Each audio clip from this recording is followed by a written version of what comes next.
Summer vacation শেষে শুরু হতে যাচ্ছে নতুন শিক্ষাবর্ষ। স্কুলে ফেরার প্রস্তুতিতে যখন ব্যস্ত শিক্ষার্থী ও অভিভাবকরা, তখন নিউ ইয়র্কে শিশু কিশোরদের হাতে বিনামূল্যে প্রয়োজনীয় শিক্ষা উপকরণ তুলে দিল অলাভজনক স্বেচ্ছাসেবী প্রতিষ্ঠান মা ফাউন্ডেশন। নিউ ইয়র্কের কুইন্স সহ কয়েকটি বড়তে এটির আয়োজন করা হয়। এ কর্মসূচিতে সহযোগিতা করে first aid home care.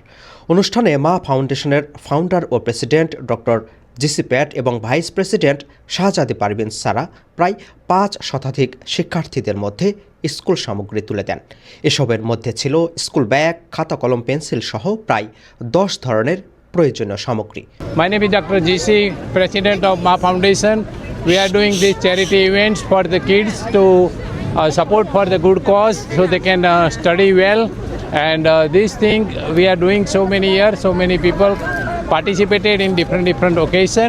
So we do mothers activity, different ways. Mothers Foundation, kids of the mother, then kids, younger kids, girls, for the education purpose, for the healthcare purpose, and we're doing every year. So welcome to Ma Foundation, support it for the good cause. নতুন বই, খাতা আর school bag হাতে পেয়ে উচ্ছ্বাসিত হয়ে ওঠে শিশুরা।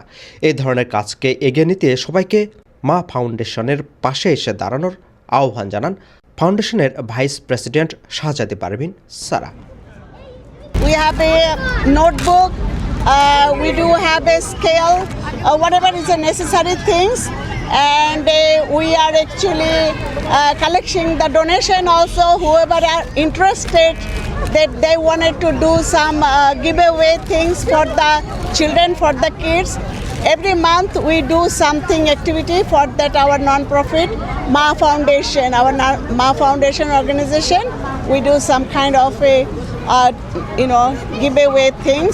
Sometimes we give a food and the rice, oil, those kind of things also we'll continue to give away. Thanksgiving party, we do like a turkey and all those things, and Christmas we'll do inshallah.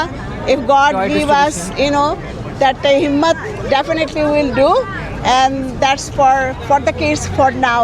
শুধু city নয়, বাফলোতেও শিক্ষার্থীদের মধ্যে বিনামূল্যে শিক্ষা উপকরণ বিতরণ করা হয়। এদিকে শিশুদের আনন্দকে আরও বাড়িয়ে দিতে স্বেচ্ছাসেবী সংগঠনটির পক্ষ থেকে বিতরণ করা হয় ফ্রি আইসক্রিম।